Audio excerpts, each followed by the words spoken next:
Please subscribe to Face TV Africa and turn the notification on. Face TV Africa, ẹ jọ̀ọ́ subscribe, hete. Face TV was Swoby. Mo dúpẹ́ lọ́wọ́ everybody. Orúkọ mi ni Afọlábí Ismail. Ẹni tí Àrèjé àgbé sí orí fídíò pé mo gba owó lọ́wọ́ òun. Ẹ jọ̀ọ́ mo fẹ́ sọ fún gbogbo ayé mi ò jẹ Àrèjé àlówó. Mo ta mọ́tò fún Àrèjé kí n make a brief. Mi ní láti rojọ́ jù because èmi ò kí n ṣe oní theatre àbí artist tí máa wọ studio àbí ṣe máa lọ prepare ara mi. I want to say the facts, then I will attach this video with the proof. Anybody ẹ lè pé òyìnbó ń parọ́. So to cut the story short, mọ́tò tí ó gbé sórí fídíò kò sọ fún àwọn èèyàn bẹ̀ pé èmi ni mo bóun ra mọ́tò yẹn tóun jẹ mí ní owó. Kò sọ bẹ́ẹ̀. Ó ní mo ní kóun lọ ta mọ́tò tóun lò sọ. Ẹlẹ́ẹ̀kejì ó ní mo ṣoore fóun kò sọ oore yẹn. Ẹlẹ́ẹ̀kẹta ó ní almost 1 million kò specify owó yẹn. Mọ́tò yẹn tí mo bá ra wá nígbà recession 2015 ni mo bá ra mọ́tò yẹn wá. Ní ṣókí 1,270,000 ló gbé gbogbo mọ́tò yẹn dé. Mọ́tò yẹn dé ní 1,270,000 tó náà dẹ̀ confirm. Nígbà kí mọ́tò yẹn tó dé I told him rather ẹ̀gbọ́n ẹ mọ̀ pé owó tí wọ́n ẹni bọ́jẹ̀tì títí yín ní 800,000 lẹ sọ fún mi tẹ́lẹ̀ kò possible mọ́tò lè jẹ́ 800,000 anẹ́lẹ̀kejì mi gbàdúrà kí n ra mọ́tò tó máa tún gún sí port lápapámọ́ o ẹni no problem ẹ fẹ́ ṣe show gbà yẹn ní birthday àti tó pe pàṣọ máa ń gbà yẹn pé ó dẹ̀ ní mọ́tò méjì kan ìkan ó ti gbòòrò pátápátá ìkan ṣe ń rí yẹn tì ìyẹn náà ní táyà bla bla mọ́tò àlòkù ni kò ṣe tòkunbọ̀ ló ń lò gbà yẹn mọ́tò tó gbé sí kíní yìí mi kọ́kọ́ ra tòkunbọ̀ fún nígbà yẹn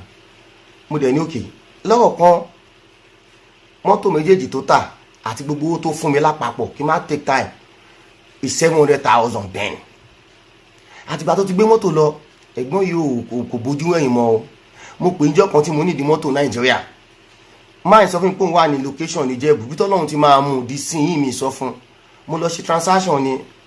ní area Kollington side yẹn ní FCMB bank mo rí inú traffic ìyẹn kí yẹn lọ bẹ́ẹ̀ mo wá ń dẹ́ pé a kó sí mi lọ́wọ́ ọ̀tọ̀ ní kí n fún yàn kan ọ̀tọ̀ ní pé ẹni yìí ó fẹ́ rẹ́ mi jẹ kò tí wá ṣe tó fẹ́ rẹ́ mi jẹ lásán ẹni tí mo gbé mọ́ra true Alhaji Tẹ̀kọ̀yé tí mo gbé wá sí ìlú yìí nígbà yẹn tó ṣaláìsí lẹ́yìn ọjọ́ mẹ́ta ẹ̀kọ́ náà bá mi foríjì wọn àwọn ló jẹ́ kí n mọ̀ ní sharp corner hotel ní Yànà Pájà òun àti ọ̀rẹ́ kan Ayékọ́ndú àwọn ló ní kí n jọ kí n help ẹ̀ kí n jọ kí n link ẹ̀ mọ́ àwọn tèmi náà bá mọ̀ at least gbogbo àná ṣe ń ṣe náà nìyẹn ó dẹ̀ pé mi ó ní kò sí ilé lórí ẹ̀ mọ́ kò sí nǹkan kan mọ́ ìyàwó ti sá lọ gbá kan oníṣùgbà mi fi yọ but I have to say 1 or 2 things to this because òun tó fi lè ṣe nǹkan tó ṣe fún mi tó dẹ̀ mọ́ pàgùn mi wà lọ́wọ́ ẹ̀ so èmi náà ní láti hide anything 1,270,000 ló wà lọ́wọ́ ní gbogbo mọ́tò mi 700 lẹ fún mi mo wá ń dẹ́ láti gbà yẹn torí pé nǹkan tó ṣe fún mi jọ́ tí ó nù wà ní location tí ó sì location tó dẹ̀ gbóbìnrin sínú mọ́tò àṣàdúgbò mi ló wà mo wá dẹ́ ìsọ anything láti gbà yẹn nǹkan tí mò ń send yìí màá send document mọ́tò yẹn doc receipt gbogbo ẹni tẹ́ bá wà l'Amẹ́ríkà ẹ confirm ẹni tẹ́ bá wà lẹ́fíwé ẹ pè kẹ́ call then kí n tó finalize gbogbo ẹ̀yin tí ẹ conclude tẹ́ gbọ́ ti tèmi tẹ́ẹ̀rẹ̀ ń ṣépè fún ọ̀tá yín àtọ̀tá mi mo tara ń sin Ọlọ́run mo tọrọ dáríjì ẹ̀ṣẹ̀ fún yín because kò rí bẹ́ẹ̀ mo dẹ̀ dúpẹ́ lọ́wọ́ ẹ̀yin tó yẹ pé ẹ gbọ́ ti ọ̀dọ̀ mi náà bóyá arọ́ bóyá òótọ́ àti ẹ̀yin tẹ́ advice mi pé kí n ṣàwà ṣe kí n jáde síta because náà nǹkan tí mo fi jáde síta ni pé àwọn tó jẹ́ witness mi àwọn náà ok kí n ṣàjáde tí n bá jáde àwọn ò lè jáde in a nutshell mo èdè 2018 máa screenshot WhatsApp yẹn sí yín ó kọ̀ ta sí mi mo kọ̀ rí fọ́tò kan ní má bàtà lélẹ̀ àbábádélé òdúlélé ṣé àtàìmí ní birthday wọn ni mi tẹ̀ mọ̀ tèrántí pé òun ni ó send kíní yẹn nínú ó ṣáà jẹ́ pé n mọ̀ pé bàbá òun fẹ́ ta mọ́tò mi mọ́tò tó ń lò yìí pé òun fẹ́ ta òun fẹ́ rà mí ẹ̀yin náà lè bá mi ṣe nǹkan kan meanwhile nígbà tí mo gbé mọ́tò yẹn fúngbà yẹn kò sówó lọ́wọ́ mi ó wá lóun bímọ mo tún lọ bí ẹ̀ lábẹ́òkúta bóyá màá tẹ̀ tó rí bóyá tún rí nǹkan kan ó introduce àwọn colleague ẹ̀ kankan fún mi pé ẹwù ẹ tó gbé mọ́tò fún mi leléyìí o àwọn náà kọ̀ọ̀kan yẹn náà máa rántí ní ọdún yẹn lọ́hùn that was 2016 tí màá ṣe mistake ọlọ́run wá bá mi tì wá náà tún fẹ́ ra mọ́tò mi ó fẹ́ ra mọ́tò mi tó tún máa dáwó kélekèlé tó tún ní sanwó fún mi torí mi jẹ́ Lanre Shitu Motors bó ṣe wá nìyẹn ló bá ní aṣá conclude that was 2000 between 18-19 yẹn ṣá ó wá send owó sí mi gbogbo tó yà sẹ́sìn kélekèlé ó jẹ́ 680 mo ní mo fẹ́ ta mọ́tò 1,8 million oníwàrà 1,550,000 mo dẹ̀ ní òkè ipe wàá fún mi ní kò lè fún mi balance mi pẹ̀lú ẹ̀ mọ́ mo ní òkè ó ní but torí kò sí bí ẹlẹ́dẹ̀ wa níbà gbogbo nǹkan tí n bá sọ ẹ má believe mi o ẹ má trust mi o bọ̀ ẹ fa gbogbo tó kù lọ́lọ́run lọ́wọ́ ó dẹ̀ sọ fún mi ó ní òkè wàá lè fún mi lówó mi àmọ́ ẹni tẹ́ ṣe rántí mi àwọn tiẹ̀ dá ní ṣókí wọ́n tó fẹ́ ra mọ́tò tó tún sanwó kélekèlé ò tún sanwó on time ibẹ̀ mo ti wá pé àlàyé ó tún bá kàn bọ̀ kí má wàá fọ́rọ̀ gùn kí má gba táìmù yín mi wàá mítọ̀ pẹ̀lú mọ́tò yẹn fún àwa kọ̀ọ̀kú lórí kí n refund ẹ wọ́n ní máa yọ 570 mi o ló bá ní kí ni ìgbà kan ó bá ṣàmúlẹ̀ ẹ̀gbọ́n máa yọ 570 mi o wọ́n ní kò ṣe 570 200 lọ́wọ́ jẹ́ mi máa ṣàyẹ̀wò tèmi o a sọ̀rọ̀ lórí agúnjọ́ yẹn ni the next thing this year ni mo tún wá rí fásì yìí o that was early March or late February precisely on the 10th of March tó lọ tán yìí ó kọ fídíò tó gbé fún ẹ̀yìn yìí ó ti fi threaten mi tó send ẹ̀ sí mi personally bó ṣe send ẹ̀ sí mi yẹn nọ́nà ìpò ti send ẹ̀ bí sọ́wọ́n bí méjì tó jọ mẹ́mí àti ẹ̀ àwọn yẹn ń pè mí lọ́wọ́ mi ti wo fídíò yẹn tán pé Bọ̀sún ó gbé àṣàbọ̀ ti gbé sí ni àwọn yẹn bá ní tí n bá ti sanwó lọ́ọ̀dì 25 kí n wo fídíò yẹn pé ó máa gbé síta o mo ní ó gbé mi síta mo ní proof gbogbo email gbogbo everything wà doc receipt wà tó fi jẹ mí lówó tẹ́yìn náà wọn tó dẹ̀ fẹjọ́ sùn tó mọ̀ pé ó jẹ mí lówó tọ́wọ́n náà mọ̀ tóun náà sọ fún wọn tó mọ̀ but torí pé àárín wọn ò dàrú àwọn èèyàn ní láti máa mọ much nígbà yẹn now wá ní March 10 tó send video yẹn wá àwọn ẹ̀dẹ̀ ti advice mi pé kí n dáwọ́ ẹ̀ padà fún pé ẹni tí mò ń help tó fi lè ṣerú fídíò yìí threatening yìí kò dá èèyàn lè ṣèyàn lè ní kó padà tó tún padà help ẹ̀ lọ́la pé wọ́n ẹni yìí kí n pay off compare tó nǹkan tọ́wọ́ ènìyàn náà ti sọ fún mi nígbà yẹn nínú àwọn èèyàn pé àwọn ẹni tí mo bá ṣe yìí ingrate ni wọ́n nǹkan tó bá ń jẹ lọ́wọ́ lọ́mọ mo pẹ́ ta ti jọ ń sùn tá jọ ń jí mo wà ń lo òyìnbó ilé tí ó ń gbé 250,000 ní máa ń san bẹ́ẹ̀ ó gbé bẹ́ẹ̀ pé more than 4 months ló fi gbénu ilé yẹn ó tún máa ń dé ó ní extra kì mí lọ́wọ́ mo dẹ̀ wá lóyìnbó dẹ̀ sanwó lé títí ẹ̀ mo ní àlàyé mi ìnáwó lọ́wọ́ March ní on the 25 March tó lọ yọ fún mi di ending according to advice àwọn èèyàn fún mi ó ní okay no problem nǹkan kan unfortunately March 16 ni ìlú tí mo wà láìláńd bí báyìí March 16 ni a stop iṣẹ́ kò síṣẹ́ mọ́ nígbà tó mo pé àbí mo lè rí nígbà tó ní March 28 mo wá pé ẹ̀gbọ́n mi lè wó lẹ́ndì àti wọn pandemic o but ẹ jẹ́ nǹkan tí mo lè ṣe by first week of April ó dẹ̀ ní òkè mo wá wò pé àwọn tó bá mi sọ̀rọ̀ kó má dàbí pé àbí mo kọ̀rọ̀ sí wọn lẹ́nu mo wá wá 120,000 mo máa attach ẹ̀ náà mọ́ fídíò yìí o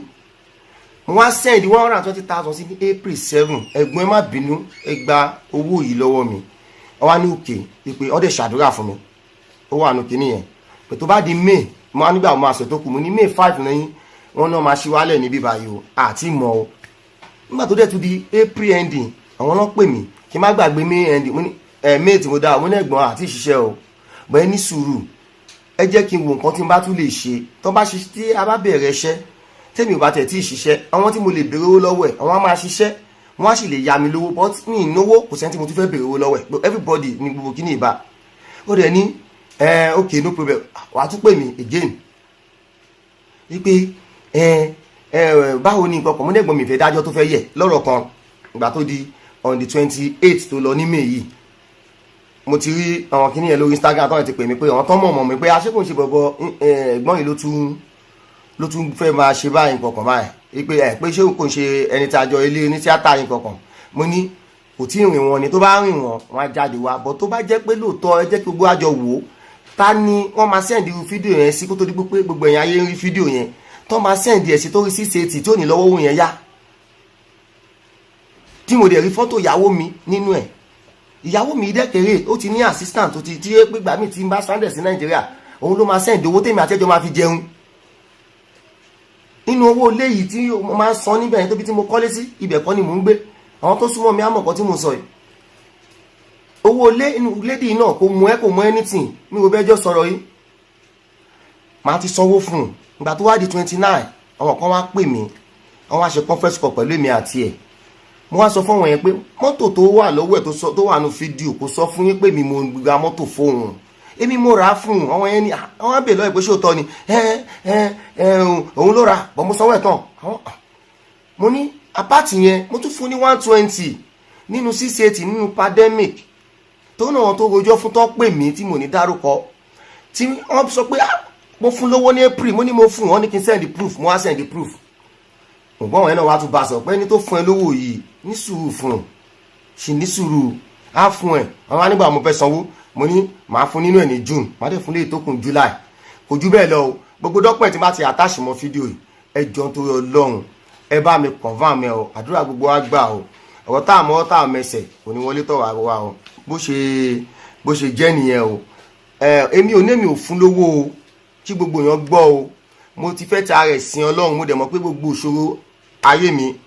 ó ti dópin nìyẹn o. Ẹ jọ̀ọ́ nítorí Ọlọ́run o. Òun ló chance tóun pé òun jẹ́ oní tíátà. Nígbà tí ẹ̀yin tóun bá sọ pé ẹ ó ti ṣoore fún mi rí, tí ò sọ oore tí mo ṣe o. Mo fẹ́ pay attention nínú nǹkan tẹ́ ń gbọ́ tó wà lọ́wọ́ yín ni o, tó sọ oore tí mo ṣe o. Tó dẹ̀ tún pè mí lọ́rẹ̀ẹ́ ẹ̀, tó dẹ̀ tún sọ pé almost ẹni tó bá máa ṣe orúkọ jáde gbọ́dọ̀ specify, tí ó dẹ̀ tún sọ pé mi ni mo ra mọ́tò. Ẹ wá bá mi béèrè lọ́wọ́ ẹ̀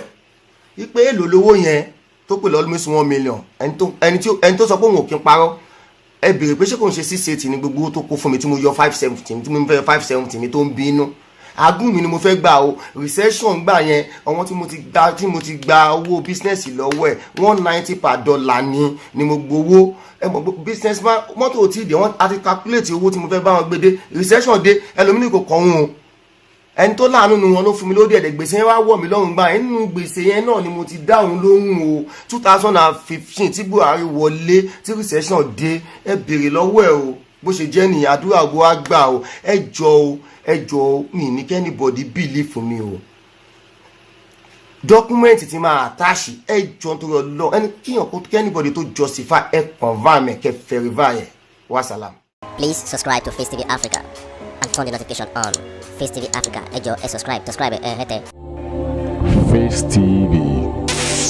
was Swoby.